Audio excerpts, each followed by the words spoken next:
Welcome to This Explainer. Today, we're putting on our anthropologist hats and doing some serious detective work. We're going on a journey, starting from a bizarre 3,000-year-old academic mystery hidden in a crumbling text, all the way to a roaring, fire-lit ritual high up in the modern Himalayas. So, get ready, because we're about to explore ancient spirits, shapeshifters, and the absolutely incredible, and sometimes terrifying, ways humans communicate with the divine. All right, let's just dive right into the core of this mystery. Why on earth does the Atharva Veda, this incredibly ancient Indian text, describe apsarases, who are normally known as beautiful celestial nymphs, as traveling with a pack of hounds? It's just such a highly specific, really strange detail, and honestly, it's puzzled researchers for decades. I mean, just picture it. You have these divine dancers of the heavens, flanked by hunting dogs? It's wild. To figure this all out, here's our game plan. First, we'll look at the mystery of the dog-accompanied nymphs, then Aidi Devta and mountain spirits, followed by Jagar, waking the gods.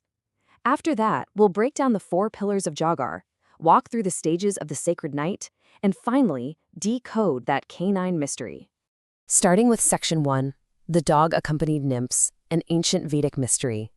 So we start right at the source with the very specific vocabulary that sparked this whole academic debate. The term is shwanyamant. It literally translates to dog accompanied. But here's the catch. This isolated term only pops up when these nymphs are portrayed, well, not as beautiful dancers, but as dangerous, murderous spirits coming from the south. And in this context, the south is the direction of the dead, bringing a deadly disease called yakshma. I mean, imagine the sheer terror of that in the ancient world. But it begs the question, why dogs? Why not wolves or tigers? Moving to Section 2, Aidi Devta and mountain spirits, finding living parallels in the Himalayas. To figure out why dangerous spirits would have dogs, we actually need to step out of the ancient texts and travel to the modern-day mountains of Uttarakhand known as Devbhoomi, or the land of the gods. And here we actually find folklore matching our ancient text perfectly. Up in the rural mountains, there's a protector deity named Aidi Devta. Now, local belief says he literally roams the night accompanied by fairies called atris and a pack of hunting dogs wearing bells around their necks. These fairies, much like those ancient apsarases, are tied to hunting, dancing, and just this really frightening, fierce energy.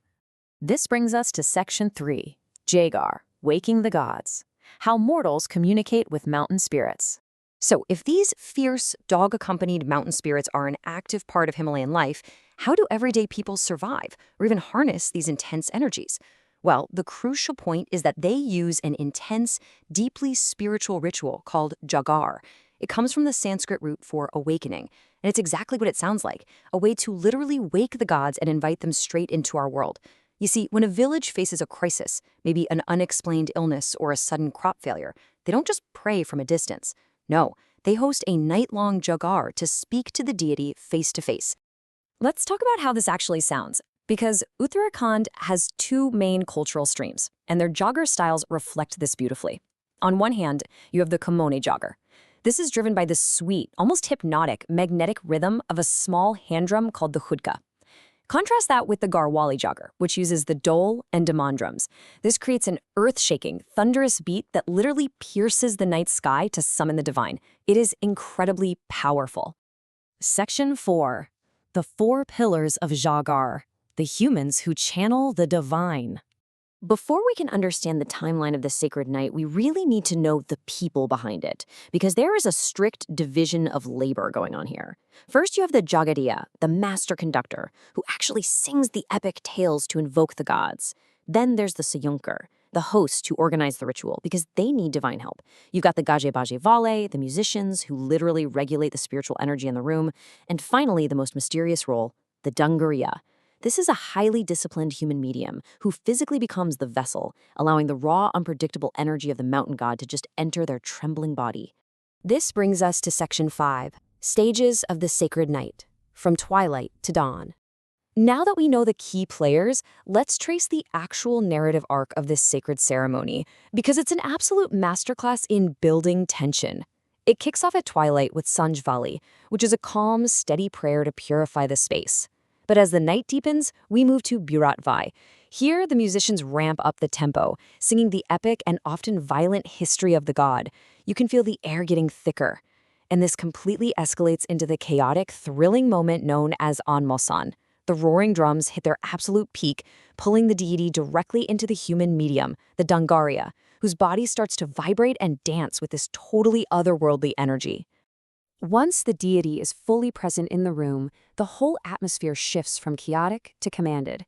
The deity, speaking through the medium, honors their guru and gives out sacred ash, called kak, straight from the fire pit. Then comes the main event, Dani Kavichar. The deity uses rice grains to basically diagnose the unseen causes of the village's suffering and offer direct solutions. Finally, we reach Ashirvad and Vidai.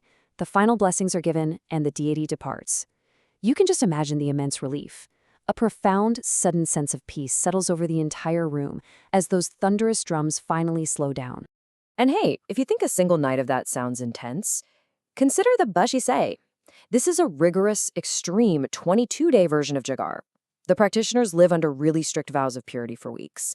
And on the 11th day, it climaxes with a terrifying fire trial. The medium literally licks a red-hot iron rod straight from the fire pit to absolutely prove the deity's physical presence. No way, right? It all wraps up on the final night with an awe-inspiring procession of 22 burning torches, which are driven into the village boundaries to create an invisible protective shield. It's truly staggering to think about. And finally, Section 6, Decoding the Canine Mystery, returning to the ancient text.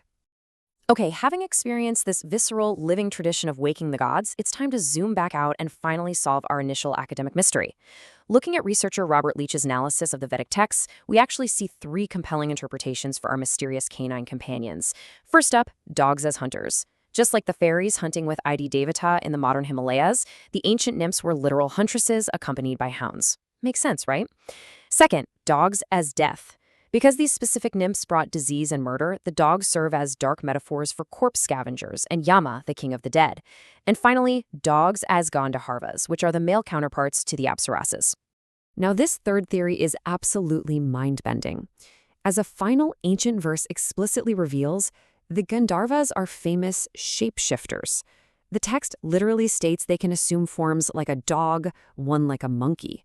This means the dogs accompanying these threatening nymphs might actually just be their shape-shifting husbands in disguise. It goes to show that whether we're deciphering a 3,000-year-old Vedic text or witnessing a roaring, fire-lit Jagar ritual today, Devbhoomi, the land of the gods, always finds a fascinating, deeply layered way to keep its ancient magic alive. It really makes you wonder, what other ancient metaphors in our history books are we simply taking way too literally today?